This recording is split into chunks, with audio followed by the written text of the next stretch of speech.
What's up, y'all? This is Francisco with Covenant Dispatch LLC, and welcome to my YouTube channel. Guys, like I always tell you, if this is your first time visiting this channel and you like the content that we put out, do me a favor, right under this video, hit that subscribe button. Right next to that subscribe button, hit that like button so that this video can reach a more broader audience and help somebody who might be looking for this information.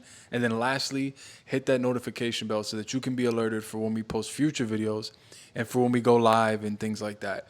So as you can see in the title right here, I'm using my red marker today, but as you can see in the title right here, and then plus on the thumbnail and then the title of the video, I actually want to talk about 6 steps that'll help you be able to get set up. That way you can dispatch from another country outside of the USA. So I'm not going to get into the pros and cons of dispatching freight in the US versus like Canada or another country. But what I want to show you is how you can dispatch trucks in the United States from another country. So I've gotten people who emailed me from different countries like Pakistan and India and Turks and Caicos and all types of different countries who want to know if they can dispatch from that country. And so I'm going to give you guys general information, 6 steps to show you guys how you can do that. If you know somebody that this might help, please send them this video. Before I jump right into the video, guys, we do offer an independent freight dispatcher course. It shows you how to build up a dispatch company from A to Z, step 1 to the last step, literally everything that you need to know. And we have it for $269.99. I honestly, in my opinion, think we have the best online course teaching people how to start a dispatch company for the quality and versus the price, my opinion. But you guys can check it out for your own self, look at our reviews and see what you think. We also have a startup kit that gives you an ebook and templates and some other things that you might need to start a company, but it doesn't have the video modules like the independent freight dispatcher course does.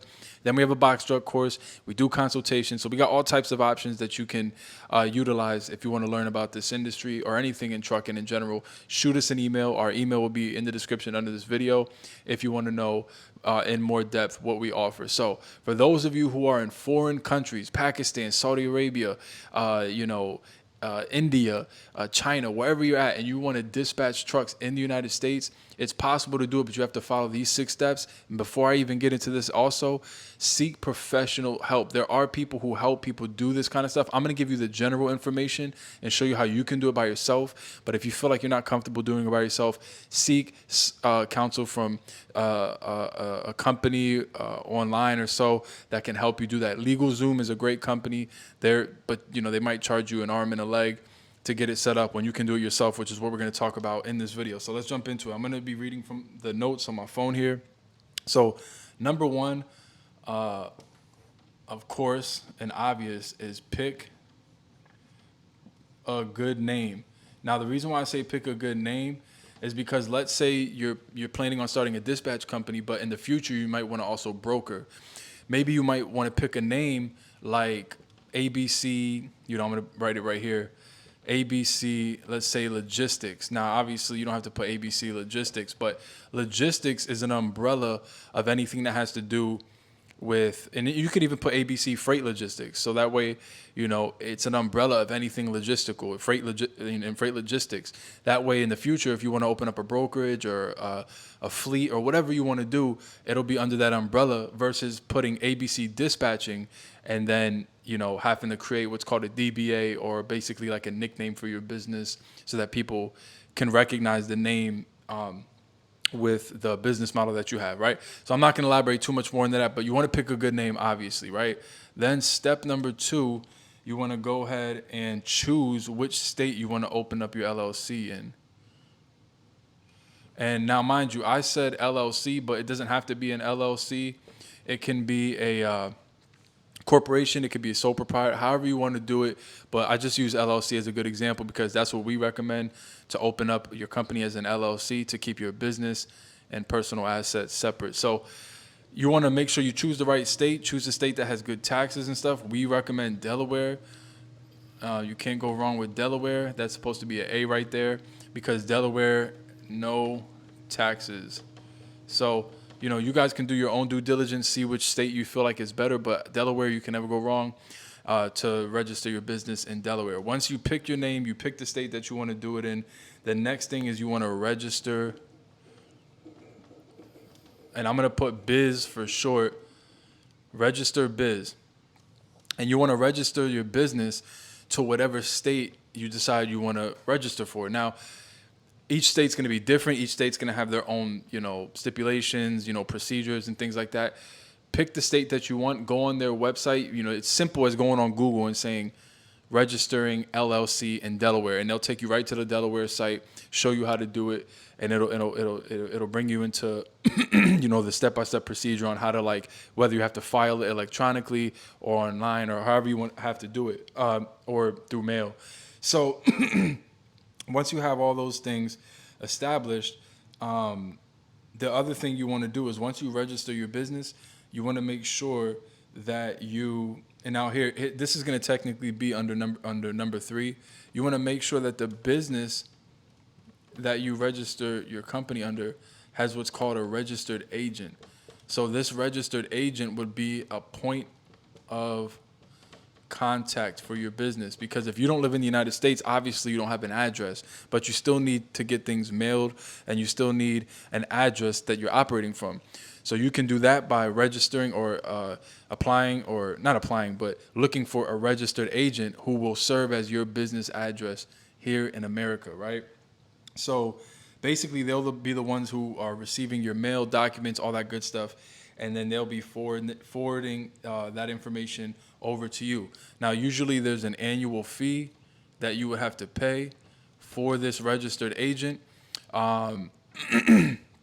But, it varies between, obviously, which company, which person, which entity that you go through or with. That's why I said you can also, find like a third-party company that helps you build this, and they'll do that for you. But if you want to just do it yourself, then you can just go register and then pick a registered agent that you can put their address as the person who you're registering for. And when you go and file for an LLC with Delaware or any state, they'll ask you who's your registered agent, and you'll put that information, right? So then that's what you want to do. Now, next step, number 4, is apply for EIN, right? And I hope you guys can see this. But you want to next apply for your EIN. Now, because you're not a United States resident, you have to fill out a form that's called SS-4, and I'm going to put that here, SS-4. And so basically what that is it's a form that you, first of all, would have to fill out either through mail or through fax. You can't do it online if you don't have a Social Security. When you apply for your EIN, an EIN is essentially a tax ID number for your business. Now, if you don't have a Social Security number or a TIN number, which would be for like non-resident aliens or even resident aliens, if you don't have any of those things, you have to fill out SS-4, form SS-4, and through mail or through fax, and then they'll send you over an EIN. If you don't have a Social Security already, if you're a non-resident alien or a non-resident, you don't reside in the United States, then you wouldn't have a Social Security. And if you don't have a tax ID number, then you wouldn't have any of that. So again, you would have to fill out what's called an SS-4, and it takes about 4 to 6 weeks to arrive to your address. All right. Step number 5, we're going to go over here on the right side of the little board. of the whiteboard. Step number 5, you have to open up a bank account. And I'm going to put biz for short. Open up biz bank account. So your business bank account obviously is going to technically be the day that your business opens up. Once you open up your business bank account, because then you'll be able to receive and pay and do whatever you have to do. All your transactions will be recorded on your business bank account, which then leads me into my next step, and that is going to be bookkeeping software. Now, we recommend QuickBooks because I just love QuickBooks. They're very user-friendly and they're easy. Their software and their database or their portal and stuff, it's easy to maneuver through and figure out. It's very user-friendly. It's really easy how to figure out how to link up your bank account, do transactions. So basically, QuickBooks, you'll link your business bank account to QuickBooks, and it'll track your transactions and categorize them and things like that. And then you go in there, and then obviously it can generate reports for you, and you could take that, give it to your person who's doing taxes for you, and it makes it 10 times easier. So these are the 6 steps on how you can dispatch. Now, once you have all these things, now you can go ahead and begin to get all the other equipment that you need, laptop, a phone, or maybe an app that you can make a business number through, and load board subscription software, maybe a TMS like we talk about on our course, Connect Team. We use Connect Team. All those other things you can do once you complete all these 6 steps. And this is for you guys, once again, who are in other countries who want to dispatch in the United States, but you can't do that because you don't have a registered business here in the United States. Just because you don't have a registered business, or just because you're not a resident of the United States, doesn't mean you can't start a company here. You can. You just have to take the right steps. So hopefully this video helped you guys, and it's of some kind of value. If you're interested in doing that, I recommend learn the industry, learn freight logistics here in the United States. Like I said, we offer a course. We don't have this information on the course because we usually like to, refer people to companies that help people start businesses. But this is just something for you guys, to help you guys, to show you how you can do it on your own. If you like this video, if you think it could help you, and then you're still interested, we recommend just saving this video, coming back, going through all the steps you need to necessary so that you can start your business, and then you can start your dispatch company. Again, I hope this video helped you. If you think it can help somebody else that you know, send it over to them, and I'll see you guys in the next video that we post. Peace.